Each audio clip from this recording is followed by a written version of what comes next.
Friends, we are going to start our practicals of digital electronics.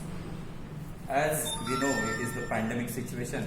We are not able to physically do it. But yes, nonetheless, we'll start with our principles of digital electronics practicals. So for that, first, what is the setup available in our department? Let us see. This is a trainer kit. This is a trainer kit which is available for our digital electronics practicals. Okay. What do we observe here? These are the switches for inputs. This is for output.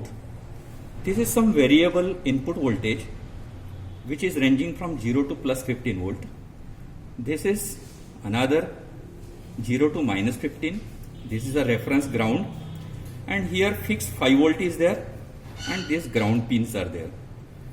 Now fixed 15 volt is also there, AC supply if it is needed. So this is a complete, we can say, a setup where you have the frequency general selector also. If you want a AC signals of different frequencies, signal generator is there, whether you want a sinusoidal, triangular, and then you can adjust the frequency and everything. So we are not concerned with the AC signals. We'll concentrate on only the digital, or we can say DC voltages. So let us see what we observe. As soon as I switched on the supply, what do we observe? These green LEDs are shown to be glowing. Now what does it indicate? It indicates our logic 0 level. Now what is logic 0 and logic 1? As I said, in digital electronics, we deal with only two signals, that is either low or high. And low is indicated by a ground potential, a 0 voltage. And high is indicated by some voltage, which in our case TTL is a 5 volt logic gate. Actually, to be very specific, this is the acceptable, you can say, TTL logic signals where 0 to 0.8 volt is indicated for low. If analog signal, if of the range 0 to 0.2 volt, it will be treated as low. And from 2 volt to 5 volt, it is treated as high. This is in the input signal side. At the input side, if the signal is at the output side, 0 to 0.4 volt is treated as low, and 2.7 to 5 volt it is treated as high. So that is what we can say. In theory, we can say 5 volt is treated as a logic 1 and 0 volt is treated as logic 0. Similarly, 5 volt is treated as logic 1 and 0 volt as a logic 0. Let us see here what does our kit indicates. So let's see, if I want to measure the voltage levels, this is the multimeter, you can observe. Okay.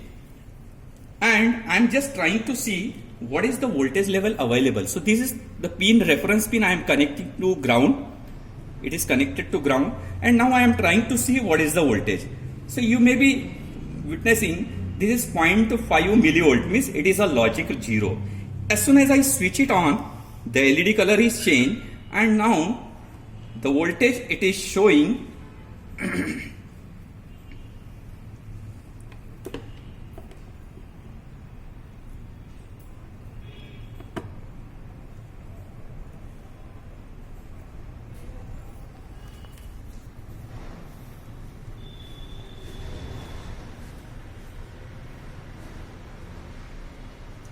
4.87 volt. So it indicates it is near to 5 volt. So it is indicating a logic 1. So this is a red indicates a logic 1. Similarly here also same way we can see the voltage level that we are getting something round about 5 volt, 4.8 voltage. So same is the case for everyone.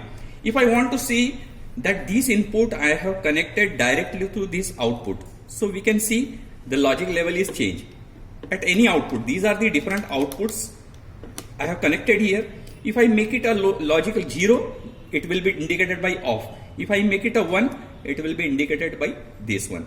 So precisely we will not talk about the voltage values, but just a level. This red indicates it is a logic 1. This red indicates it is a logic 1. And if I make it a 0, it's a logic 0. And it is indicated by the off of the LED. So this is what is, we can say, a setup. Now you have the breadboard, you know, this is, you can say, equally divided into this one. And these pins are shorted. Similarly, these horizontal pins are shorted. And now we will utilize it for the verification of truth tables of different logic gates. Now we'll see different ICs are available for digital logic gates. In that, if you can observe, these are the pin diagram.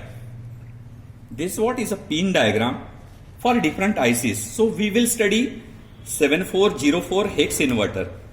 Now in this TTL, most of the ICs whatever we are using is a 14 pin IC. Although there are other ICs also which may be more than 14 ICs, more 14 pins. So in this 14 pin, usually the pin 7 is ground. The pin 7 is ground and pin 14 is VCC. Okay. So you can observe in each IC 7 is ground, 14 is VCC, 7 is ground, 14 is VCC, and for different applications different ICs are nomenclatured. Like in the 7404 hex inverter, you can observe 7 is ground, 14 is VCC. Here hex inverter, rest of the pins are now 14. Out of 14 we have 7 and 14 reserved for supply. So remaining are 12. So accordingly these are divided into hex inverter. So pin 1 is the input, pin 2 is the output, pin 3 is the input, pin 4 is the output, pin 5 is the input. Like this, these hex inverters are placed. Similarly in the 7408, it is quad 2 input AND gates. So in this way we are going to see each and every ICs for different logic gates.